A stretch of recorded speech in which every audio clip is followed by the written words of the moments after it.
Welcome back to See Eye to Eye. I'm Monica Holt. Picture this. It's a Friday night in May 2025. You and your colleagues have a grant that will fund your community theater's youth program for the next 2 years, and so you've just finished your season planning. You're celebrating with your team when your phone buzzes. An email from the National Endowment for the Arts. Your heart begins to sink as you read, "The NEA is updating its grant-making policy priorities to focus funding on projects that reflect the nation's rich artistic heritage and creativity as prioritized by the President. Consequently, we are terminating awards that fall outside these new priorities." This is our new reality. In a single evening, nearly 560 organizations across America lost over $27 million in federal funding. But the arts community doesn't just create beauty, we create resilience. And at the center of the fight to protect America's cultural infrastructure is today's guest. I'm thrilled to welcome Erin Harkey, the newly appointed CEO of Americans for the Arts, the nation's leading arts advocacy organization. Erin stepped into this role just as the arts faced their biggest existential threat in decades. She is a leader who turned Chicago's post-pandemic cultural scene into a model of equity and innovation, distributing a record-breaking $23.5 million to artists and organizations while creating programs that brought new communities into the fold. Today, we're diving deep into what it means to lead with optimism, how arts will always find a way to move forward, and, most importantly, what each of us can do right now to uplift the cultural soul of our communities. Let's dive in.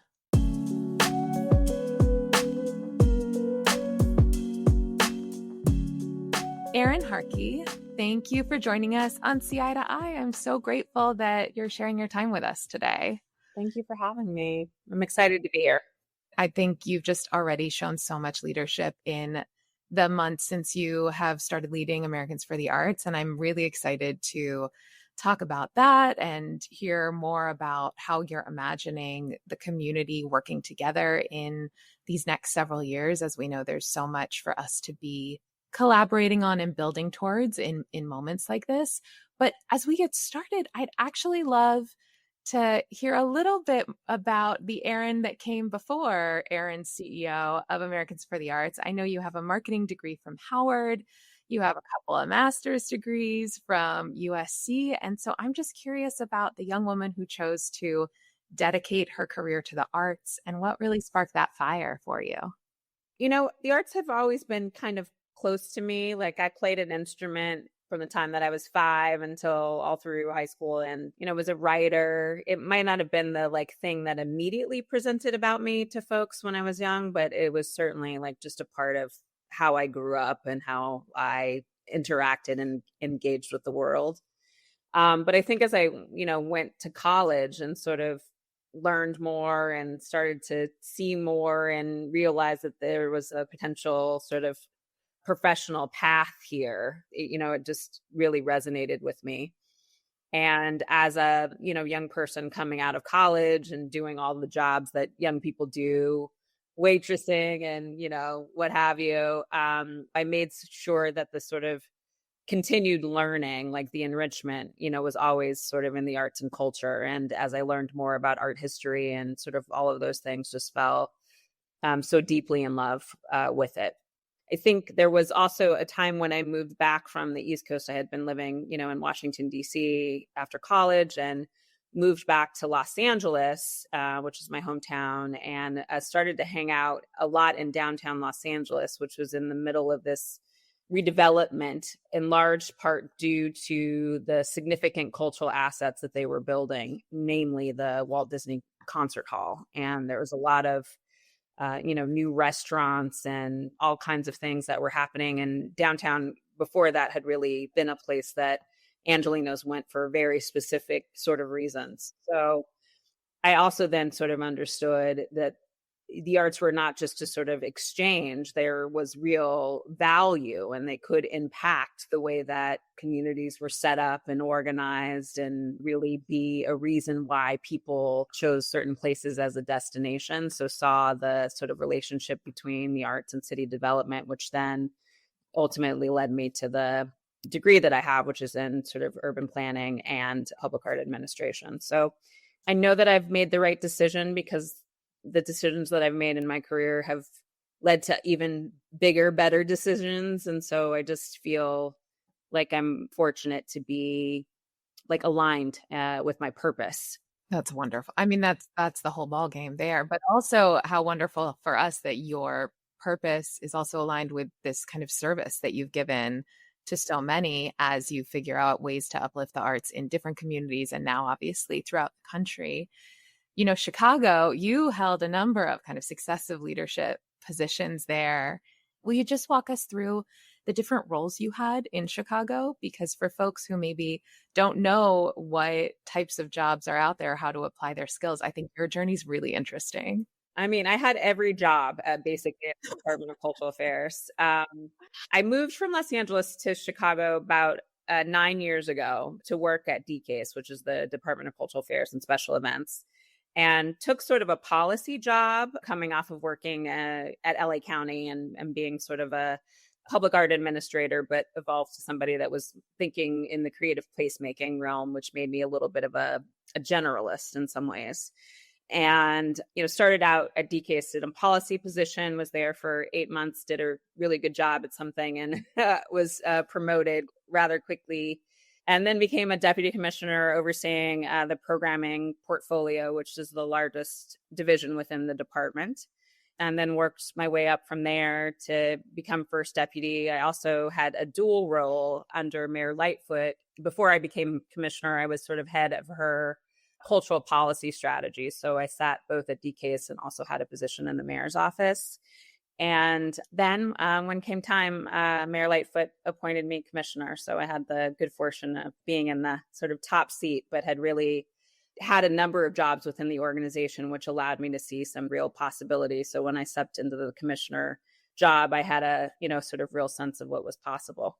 Also, just understanding an organization so wholly as you move throughout it, Yeah. I imagine really helps create the trust in the environment. I will say, I'm someone who spent a long time at one organization as well, kind of moving through it. And one question I get asked a lot that I would love to ask you is, as there are folks who are maybe younger in the industry or just getting started in the industry who are constantly wondering, what attributes or what things do I need to be doing to put myself on a path like yours? Are there certain things, certain pieces of advice you would give? I know mine are usually show up and do the work you say you're going to do really well and on time or early.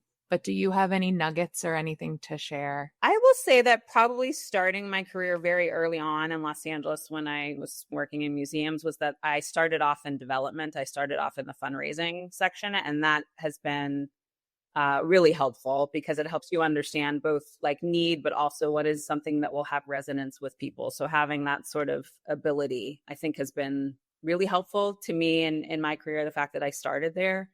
And just doing a good job and being a good colleague and, being somebody that people like to work with, is a big part of it, and I think those are basic skills, but also important in a job. Still important. Yeah. Okay. So you're in Chicago. COVID happens, and we all know the story. Venues are dark, things are closing down. We're really worried about artists during that time. As I look at the tail of your work coming out of COVID on the other side, 3 years later in 2023, you were bringing things back, but you were also changing and revolutionizing how you were doing that. I think you distributed over $23 million in grants. Is that right? And there was an increase in funding of more than 340%. So walk me through that transformation in that time period where so many of us were unsure how to move forward. So Chicago is a perfect place in the summer. And one of the reasons is because there's just an embarrassment of free cultural programming. And a lot of that programming is brought to you by the city of Chicago, and in particular, the Department of Cultural Affairs and Special Events. So we had a big sort of responsibility, I think, bringing people back to sort of cultural programming. But for a long time, that was the majority of the work that the department did. And the sort of local arts agency function, which is the grant making, the technical assistance, the professional development, the public art, the policy work, really took a back seat. And it was my job, I think, primarily to balance that portfolio.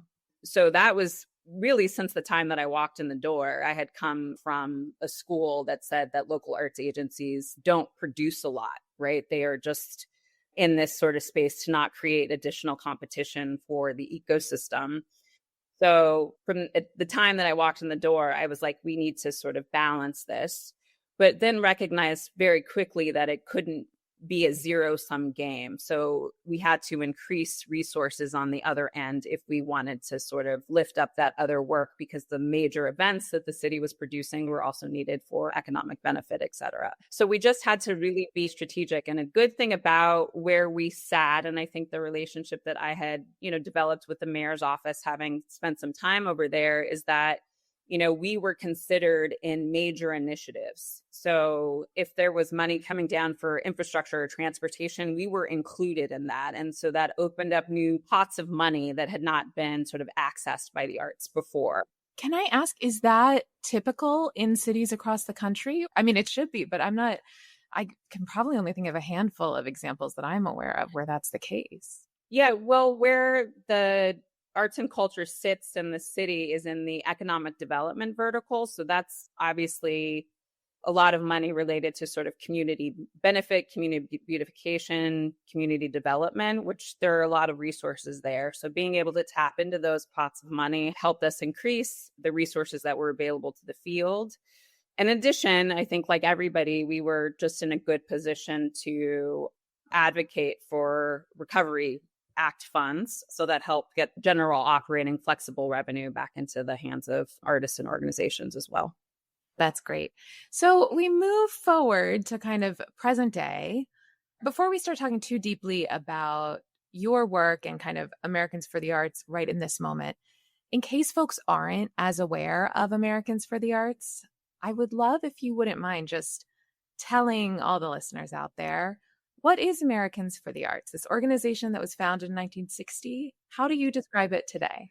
Well, it's kind of evolving, which is kind of cool. But I think, historically, it has been a big part of the ecosystem in this country, and is in some ways maybe the largest advocacy organization in the nation. And it's not discipline specific. It's in every geography. It really works to serve the entire country. And it does that in a couple of different ways. Namely, number one, I think known for sort of federal advocacy, particularly around the cultural agencies. Also an incredibly robust research department that does economic impact and opinion surveys. And also, has a lot of convening power. We do AFTACON, which is a big convening of arts and culture folks, and also just sort of commitment to building local arts agency infrastructure in the country. So it has a couple of different sort of historical mandates. But in this time, right, it's sort of interesting to think about the evolution of the organization and how it both grows as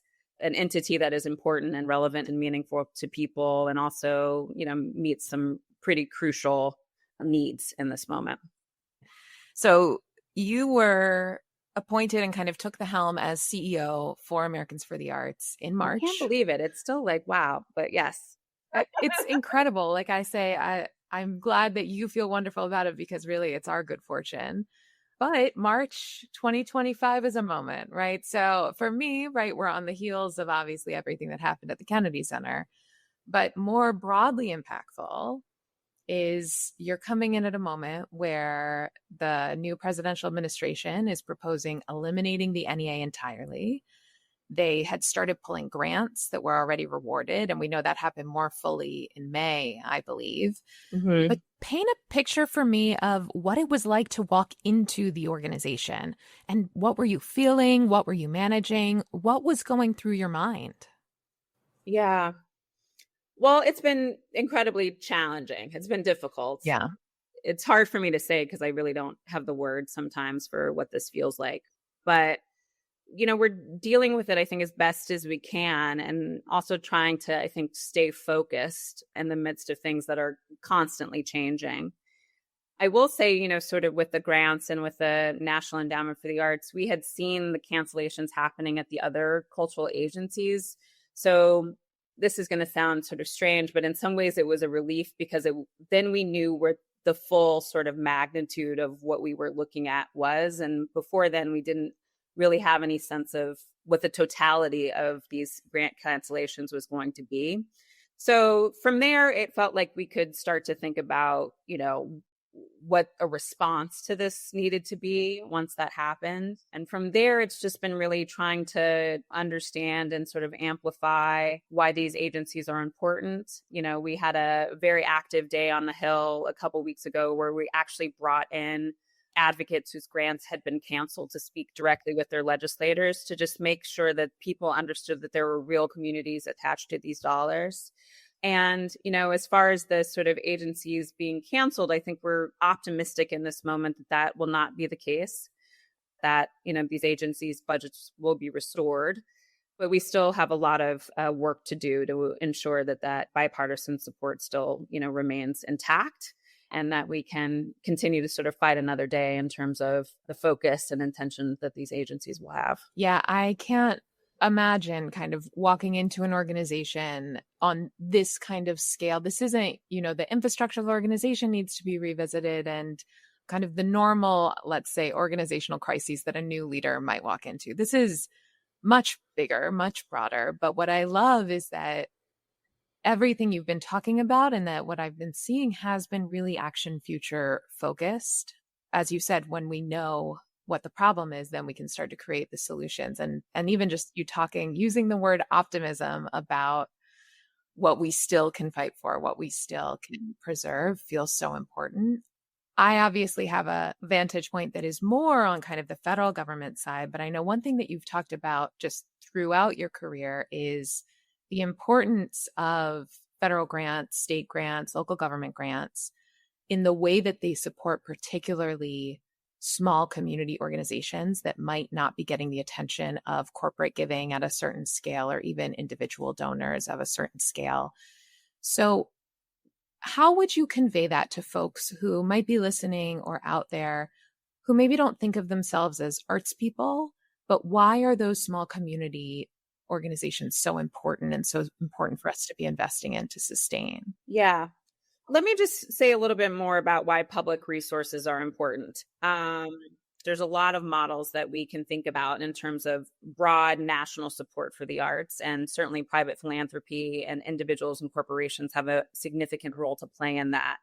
But public funding is very unique in the way that it moves and operates in the system compared to those other resources. And the NEA actually did a great study where they mapped the giving of the top, I think it was 1,000 private foundations and where those dollars were going adjacent to where their funding was going. And they're in like 700 more counties. Like it is much more substantially distributed. And that gets even more finite as you get to state and sort of local funding, right? And its ability to be targeted and to get into parts of the ecosystem that may be harder to reach for whatever reason in terms of private philanthropy. Public funding is more equitable. So that's important to remember. And it's important to still advocate for these dollars for that reason. And again, those communities where private foundations or not are completely reliant in some ways on public support. And that public support gets leveraged. I was on a program the other day and a caller called in and mentioned that his organization got a $5,000 grant from the National Endowment for the Arts that then they were able to leverage to like $65,000 worth of volunteer support, right? So the arts are punching well above their weight in terms of what that public investment also means. So it's important, right? And these small arts organizations are important to their communities and important to folks. So we need to, continue to dedicate ourselves to making sure that they're able to do the work that they're doing. The way that you can speak and share so much about that importance, it's also helpful for those of us who maybe know it intrinsically or like certainly believe in it by what we've committed our careers or our lives to be. But hearing from you and having some of those really straightforward ways of speaking to folks who might not be as engaged on it I think is so helpful in its own form of empowerment in a moment where we want to kind of create this broader network of advocacy that maybe isn't that capital A advocacy that folks think about when they think about DC. And that the power of networks is something that I know you have deep roots and belief in, the power of, as you said, kind of this togetherness and community being a match with art making and culture. How are you looking at mobilizing the broader cultural community who wants to fight back, who wants to stand up and stand together, but might not have the tools or the words or understand how to create a path forward to do that? Well, I mean, it's going to take all of us doing the thing that we can do and the thing that we can do with intention, right? And there are a lot of really smart people that are trying to figure this out. And being in the room and having the ability to really think about some important strategy around this is, again, inspiring. And I'm hopeful, right, in terms of what we're going to be able to achieve, right? Never let a sort of good crisis go to waste. We need to make some things happen. In some ways, it's just a very, sort of local action, like support your local organizations, go to the theater, hang out in a museum, invest in your local artists. Like, the most important thing is community and the thing that we all do, which is to make art, right? And, staying engaged and educated in sort of the process and things that are happening in Washington and, participating in the sort of democratic process is also something to be encouraged. Thank you. Yes, I couldn't agree more with that. The act of going to a local show or being at a museum or finding ways to support these spaces and places where artists are in their safe community, that's also an act of finding joy. And I think this notion of joy as resistance feels very important right now. And particularly, as you said, in community. So echo, support, cosign, whatever we want to say about what you were saying. I mean, you get something out of it too. It's a mutually beneficial thing. So have at it, right? Exactly. Historically, arts funding has had bipartisan support, and there have been coalitions across political spectrums, kind of every generation, that recognize the value of culture. In this moment, which, we hear every 5 seconds how it's a moment where everyone's the most divided they've ever been. But I'm hopeful that there might still be ways to build coalition. So what do you think that looks like in practice right now? Well, I think the reality of it is that anything that has to do with the federal government in this moment that we want to get across requires coalition across the aisle, right? So that's the reality. And if we're trying to get things done, then we're going to need to figure out a way to do things together. And, there still is very strong bipartisan support for the arts. It is something that we all believe in. One of the public opinion studies that Americans for the Arts did a couple years ago revealed that like nearly 80% of Americans believe that the arts are personally important to them. So this is something that we all hold on to. And I think it's very difficult sometimes in this moment to believe, right, that there's something that we can find common ground on. But I think holding on to those is also going to be important in terms of finding a way forward. I agree with that. I think it's important to keep saying that, though, and to keep hearing. So, as Americans for the Arts is doing such a great job of talking about some of the key economic impacts of the arts and culture on society, could you just share some of those great figures? Well, okay. I always give economic impact numbers with a little bit of a caveat because they're hard for some people, right? So, total economic impact is about $1.2 trillion. 5.6 million jobs, contributes 4% to the GDP, which is larger than transportation and larger than construction. It's major. But I think the economic impact numbers, I use them as a sort of sense of scale because, not a lot of us are getting up and going to arts jobs because we're trying to contribute to the GDP. But the fact is that there's power in these numbers, and the sort of scale of how we operate within the sort of economic system is important to sort of recognize. And also to recognize, obviously, that in something that is this important, when it's not healthy, there are consequences to that, right? They're human, social, economic consequences. So I think that those sort of statistics are really important in sort of painting the picture of how significant arts and culture actually is in this country. I really, really appreciate how you frame that and the way that you are looking about it in terms of the scale of the impact. Because something that I frankly struggle with a lot is sometimes I worry when I see organizations that talk a little too much about arts as a means of economic impact, that we are consciously missing the much broader story, as you talked about, and how that affects healthy communities, how that affects actual health and well-being, and also that the joy factor, the quality of life factor, all of that. So I love your framing about this, about you need it for sense of scale as a table setting measure. And sometimes there are going to be more relevant economic impact numbers to call out. And I certainly encourage everyone to know those numbers. And I'm going to go memorize what you just told me. But I also, it's a hard thing sometimes to think about the arts as a whole thing and not just trying to boil it down to the language of capitalism Yeah.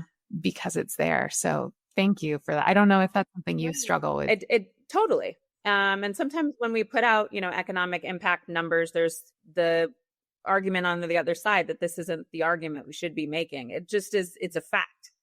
There are lots of facts about why the arts are important. You can pick them. We got something for every question in terms of how it helps promote education, how it helps promote health, economic development, how it's beneficial to, people that are aging, to brain development. I mean, every statistic that you could possibly think, there's no downside, right? So it takes a lot of different arguments, but I think the economic impact one is just one of those things that we can point to. So you touched on this a little bit before, but just to put a finer point on something just very practical, the majority of listeners are arts administrators or artists or educators in the culture space or just arts lovers. What is something someone can do this week that will make a difference? Something that is an effective action for an individual to take? Gosh, I mean, call your elected officials, tell them the arts are important and that they're personally important to you, and remind them of the connection that your community has to these organizations and to these people that do the work. So that's one thing. If you're an arts worker, then just continue to do your job in the way that you do, continue to show up and do the work.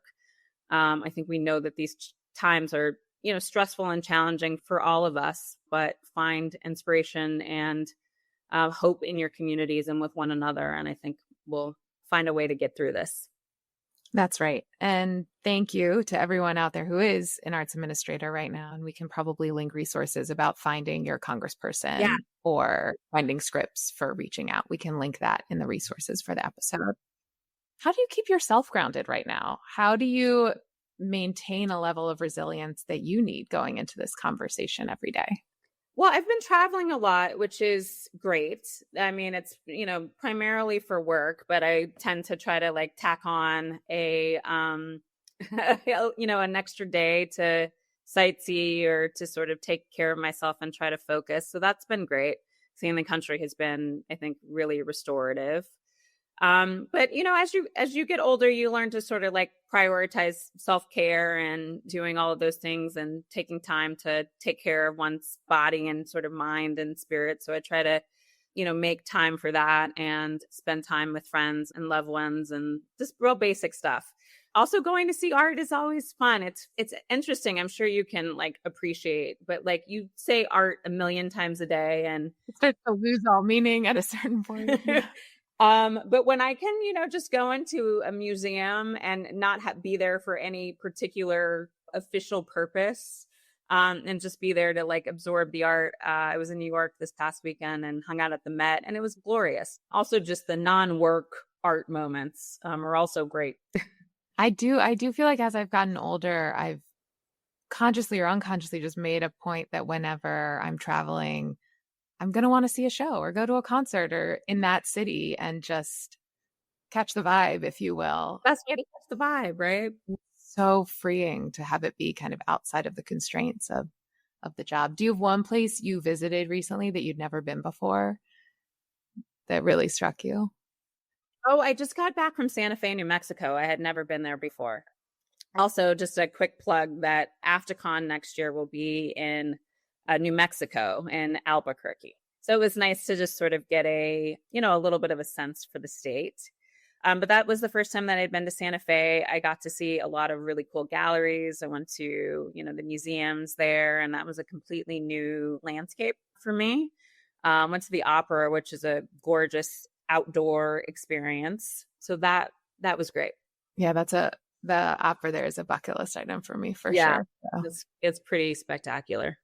So beyond what's happening today, tomorrow, next week, as you're looking at Americans for the Arts with a longer tail, how do you want to transform the organization and what an advocacy organization like Americans for the Arts can mean to the landscape? I really think that having the ability now, I've been in sort of local spaces and then having the ability to sort of look at what's happening at the national level, there's a lot of room for growth and for coordination and for, really understanding how to build a national infrastructure for the arts that sort of stitches together local and state and sort of regional infrastructure just to make sure that we're thinking about this entirely, right? And that there's a network of shared resource and information, right? Just to make sure that we're continuing to push forward. And what that looks like in terms of program and practice, I think is still evolving. And I'm hoping also that the agency, maintains some flexibility because, as things emerge, you need to be able to adapt and always be able to sort of step in and take on new work as new work becomes important. So, yeah, I mean, repositioning the organization as a thought partner, a policy leader, an advocate for sure, but also just an infrastructure builder, thinking not only where infrastructure exists in this country, but where infrastructure doesn't exist and how we continue to sort of support the growth of those kinds of things.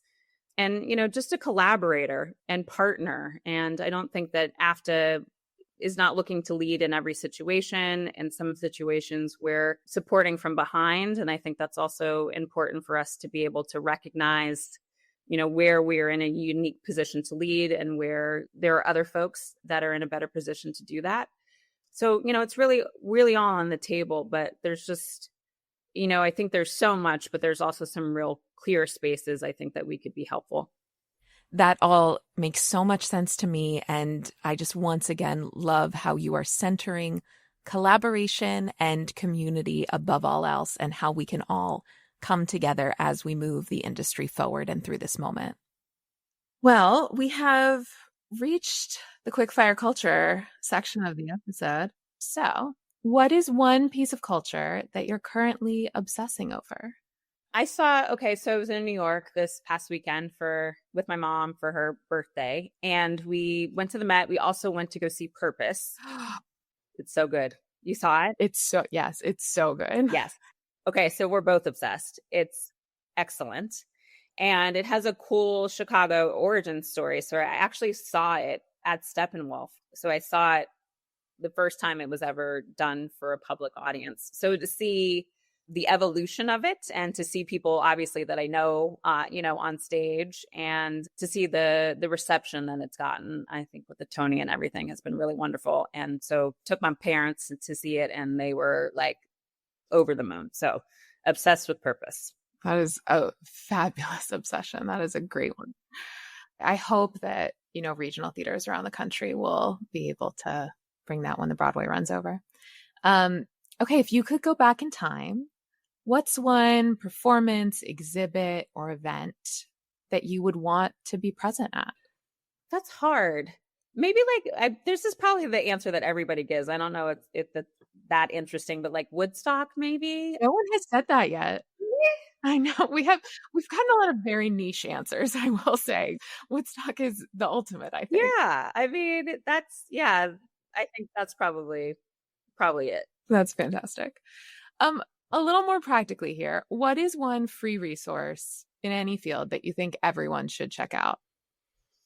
Well, I'm going to give a plug for a free resource that we have, if that's okay. We have an Arts Impact Explorer resource that's available on our website that basically sort of like measures arts integration across, I think, 80 different topics.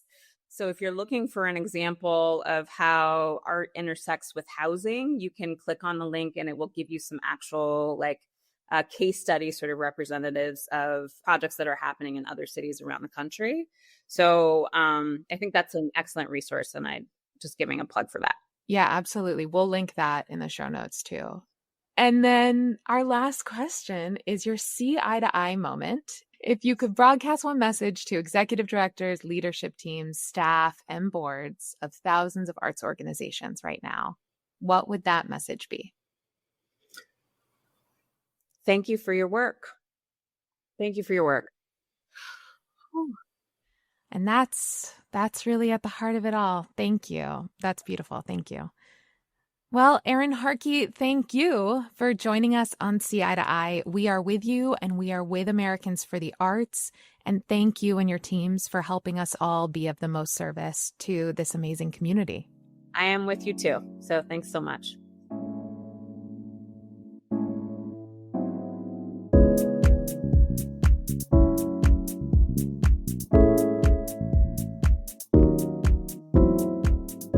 Thank you for listening to See Eye to Eye with Monica Holt. If you enjoyed today's conversation, please take a moment to rate us or leave a review.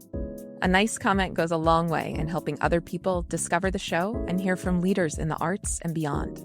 If you haven't already, please click the subscribe button wherever you get your podcasts. We've got some pretty incredible episodes coming your way, and I wouldn't want you to miss them. This episode was edited and produced by Karen McConerty and co-written by Karen McConerty and myself, Monica Holt. Stephanie Medina and Jess Barabee are our incredible designers and video editors. Our music is by Who Is Uzo. Don't forget to follow CI on Facebook, Instagram, LinkedIn, YouTube, and TikTok for regular content to help you market smarter. You can also sign up for CI's newsletter at capacityinteractive.com, and you'll never miss an update. And you can always reach out to let us know who you'd like to hear next from on See Eye to Eye.